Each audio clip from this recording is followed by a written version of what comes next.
We have just received news that today, April 6, 1994, a plane preparing to land in Kigali, Rwanda, has just been shot down with Rwandan President Juvenal Habyarimana still in it. We've been informed that he has been pronounced dead at the scene of this vicious act of hatred. We foresee this affecting the Rwandan government and population in the near future. More information of this event to come.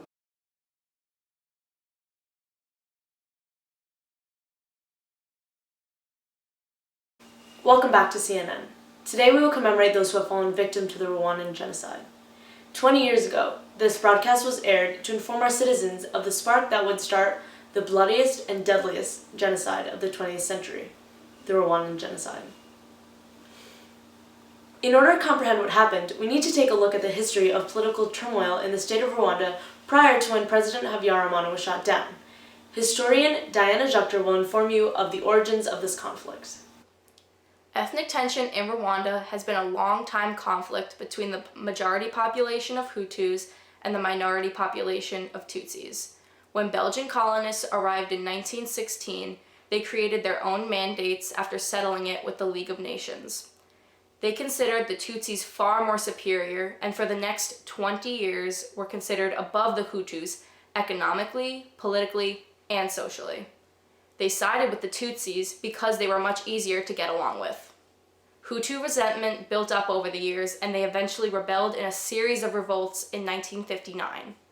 Once they gained their independence from the Belgians, immediately the rising Hutus took over. On top of this, prior to the genocide, the economic situation decreased with the current president at the time, Juvenal Habyarimana.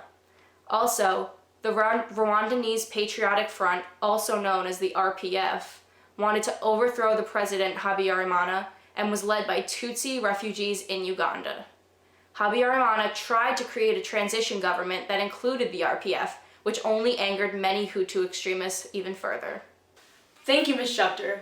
In knowing this, we can now understand how 800,000 Rwandans were murdered while we stood idly by. It all came to a head on April 6, 1994. A plane carrying President Habyarimana was shot down by attackers who remain unknown. Immediately, Hutu militia groups known as the Interahamwe and the Impuzamugambi set up roadblocks and barricades and began slaughtering Tutsis left and right. Within days, primary political figures have been killed. This violence led to a straight power vacuum, which was the worst possible thing to happen to Rwanda at this time. By April 9th, an interim government of extremist Hutu power leaders from the military high command came into control. The mass killings spread like wildfire, slaughtering over 800,000 people throughout the following 3 months. Even some radio stations and local governments called on their fellow civilians to murder their Rwandan neighbors. One of the main perpetrators who helped to organize these systematic killings was Theoneste Bagosora.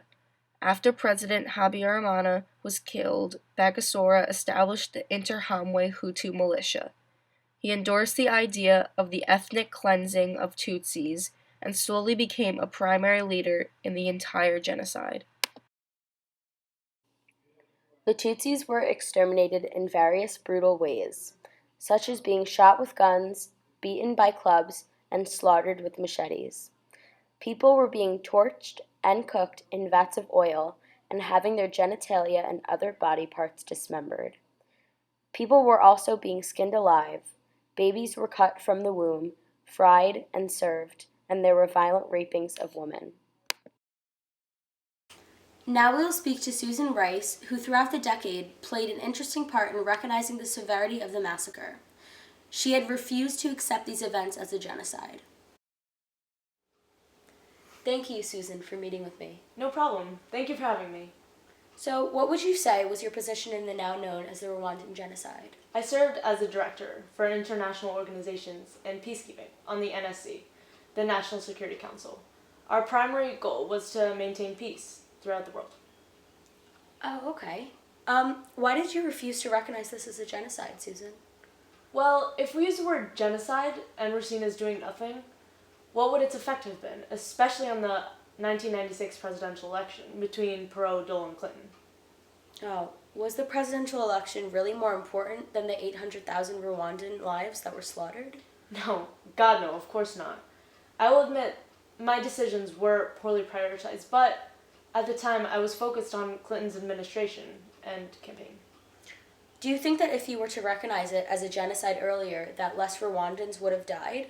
Given the chance, what would you do differently? I swore to myself, and still do, that if I ever face such a crisis again, I would come down on the side of dramatic action, going down in flames, if required. So you're telling me it took you 20 years to recognize the urgency of such a deadly catastrophe? I can't change the past. The decisions I made back then were selfish and neglectful. In the future, I plan to take as much action as I possibly can to maintain international peace and security. Thank you again, Susan. Stay tuned for a further glimpse into Rwanda and the life Rwandans led during the time of the genocide.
Three days after the plane crash, a small company of us moved into the church at Nurtama, my family and neighboring folk with bundles of what we needed to survive.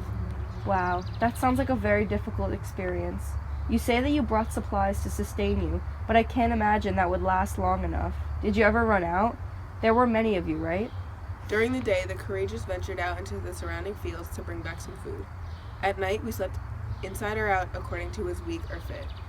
When the Interahamwe circled the fencing, man began letting stones fly so as to slow down their advance. Some women gathered the stones because they did not want to die any old way. Wow, sounds incredibly harsh. I'm so sorry to hear that. I forgot about breathing, but our resistance did not have much valor behind it. Grenades exploded at the front door. I was positioned at the back. I raced down the slope. I ran so fast I forgot about breathing for an hour, then divided into the marsh Ernfunzo, which I knew by reputation. Ernfunzo are papyrus trees. Thank you so much, Angelique, for sharing your story with us. I know that must have been hard. We're very sorry for your loss. An exclusive interview with Lieutenant General Romeo Dallaire. Take a look. Your efforts were greatly appreciated in aiding the conflict in Rwanda. Sadly, we know that your pleas were turned down, and American peacekeepers were removed from Rwanda. Can you tell us a little bit about this? Well, the truth is, the conflict between the warring groups, the Hutus and the Tutsis, was just too strong. They hated each other. Each were stockpiling weapons and forming armies in the process. On top of this, I wasn't granted the adequate amount of support that was needed in order to end the bloodshed of the innocent Rwandans that took place during their civil war. That's very unfortunate. I'm sure if they would have listened, the magnitude of death would have been much lower. Can you elaborate on the importance of needing support? Well, the root cause, in my opinion, could be traced all the way back to the National Security Council. Their careless nature and how they did not realize the situation's urgency, as the Hutu perpetrators were busting down the doors of innocent Rwandan civilians and opening fire. People would be calling us to stop the madness. We could hear people dying at the end of the phones as they were trying to get through to us, and we weren't able to help them at all. Me and my troops moved through entire villages of dead, sometimes clearing paths through corpses with our bare hands. With my own hands, I carried them. We carried them in our arms. We carried kids in our arms and adults. We were picking the bodies and moving them aside.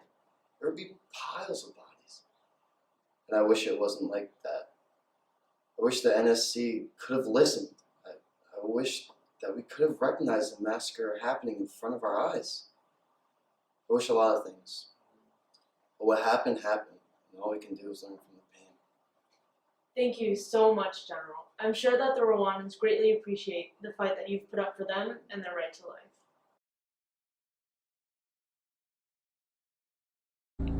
The consequences of the Rwandan genocide still last to this day. The Rwandans struggle with their population, education, and worst of all, they struggle with their economy. Many of the citizens are physically and psychologically deterred, meaning they're unable to work, causing extreme poverty and a horrible economy. As another effect of extreme poverty, we see education efforts greatly decrease. Because of this, it doesn't look like Rwanda has a great future either. Men also now only make up 20% of the population. Families are split up due to rape victims and fear of what their husbands will think of them. Sadly, we also see an abundance of orphans within Rwanda.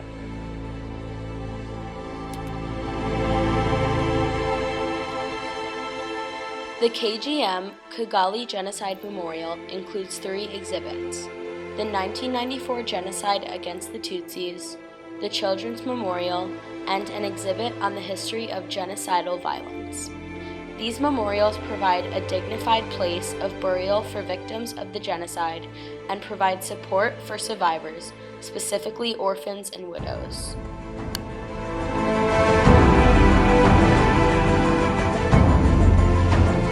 "20 years after the Rwandan genocide, barely 70 individuals out of thousands involved in the 1994 massacres have been convicted by the UN-backed court that was designed to deliver justice.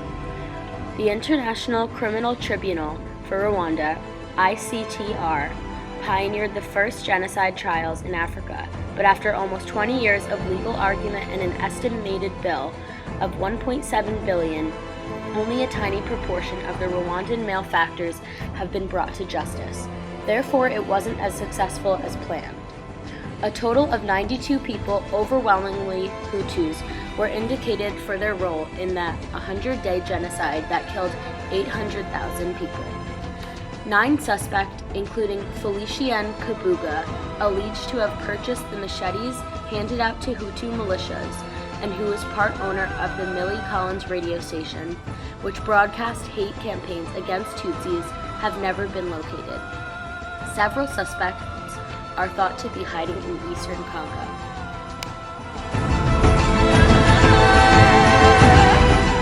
There is obviously still some tension and apprehension within Rwanda. We see this because the Tutsis seek out safety in neighboring countries as refugees. We also see Hutus who live in fear of revenge-seeking Tutsis. They leave Rwanda as well.